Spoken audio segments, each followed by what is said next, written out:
All right, let's do some chemistry. Or we have a periodic table. You know that the columns are called group.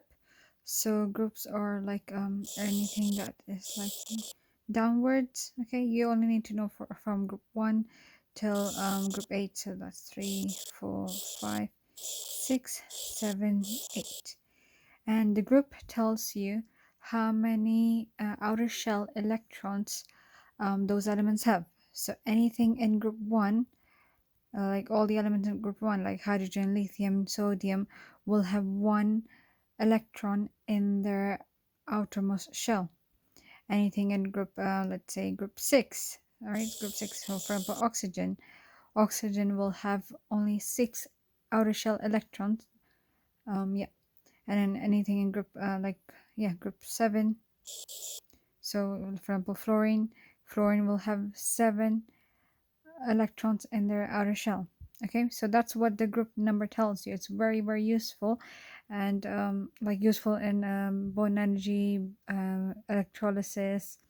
What else? Bonding, especially, and many topics really. That's why I'm going through this once before.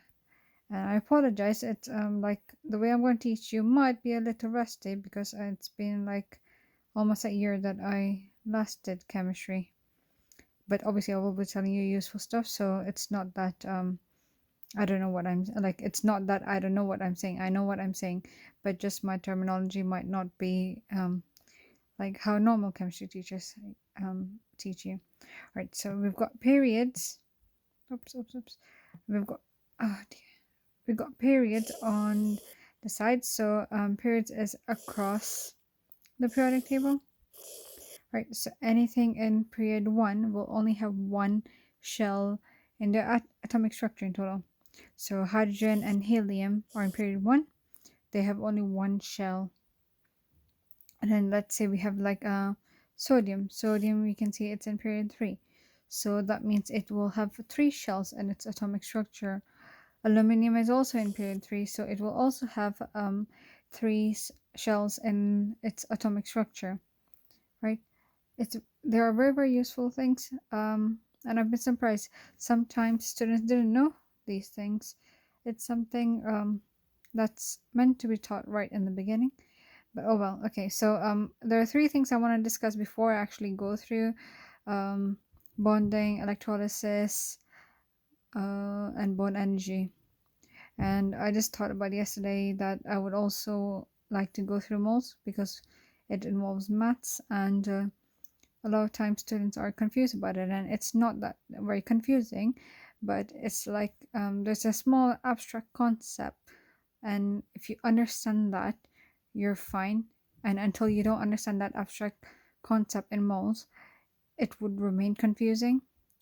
So obviously I don't know any of you, like as a like a teacher, like I've never taught you, so I don't know where your like misunderstandings are, or like where your difficulties are. But yeah, let's go through this. Right, I apologize, it's a bit I might talk too much sometimes. Right, so yeah, before I go through the topics, I want to just do these things because I think they will be very useful. What else do I want to say? Okay, I'll just carry on here in this video, doing this YouTube thing the first time, kind of confused. What should I do?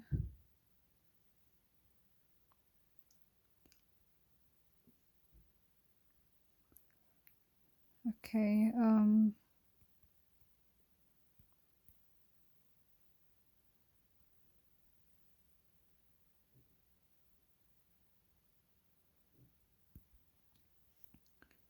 right, atom.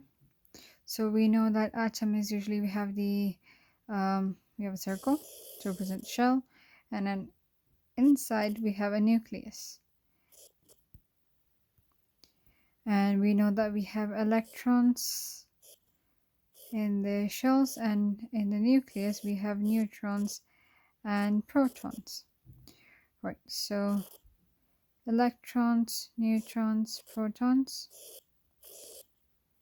Now we know that in terms of like charge, electrons have a negative charge, neutrons do not have a charge, and protons have a positive charge. And then in terms of mass, we know that the mass for electrons is very small, that you can ignore it. And the mass is the relative mass, so mass in comparison to like neutrons and protons, right? So neutrons will be 1, protons will be 1. Right, I'm gonna use a specific element. Let's do magnesium. So magnesium has atomic number of 12, and it has a mass number of 24.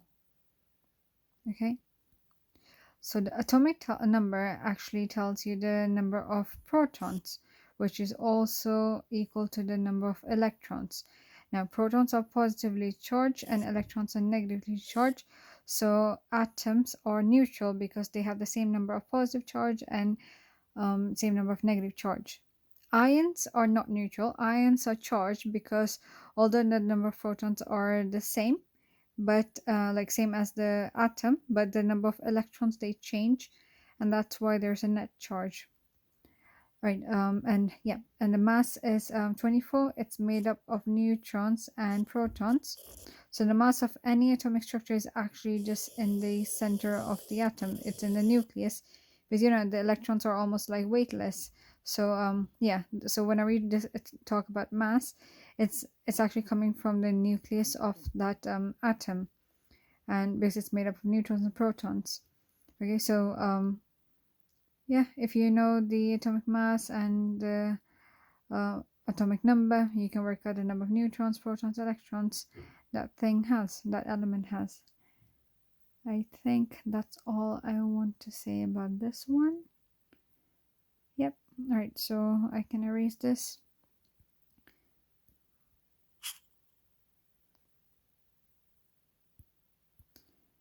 And then next we have electronic configuration. So that's like that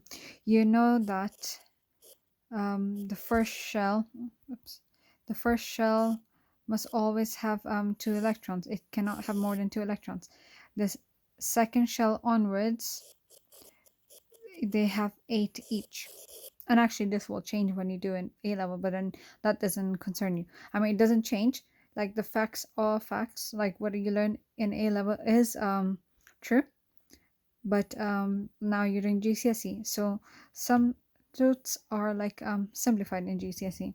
So for you just need to know the first shell occupies 2, the rest will occupy 8 each, right? So 8 8 8, like never ending 8s. Okay, so that means if you know that something has an electronic configuration as like this, that means the last digit is basically like the number of electrons in its outer shell. Okay, so so that means this element here has 1 electron. I'll use E minus to represent electrons. Okay, so this element has 1 electron in its outer shell, so therefore we know it's in group 1. Okay, and looking at the number of shells, we know that it has 4 shells, so that means it is in period 4. And then you can use the periodic table to locate this element. So we got period 4 here, and that is group 1. So it's this one, it's potassium. Okay, and then you can even work backwards. If you know an element, you can actually figure out what is its electronic configuration. So let's do for aluminium. So aluminium, we know that it's in group 3 and it's in period 3. So period 3, group 3.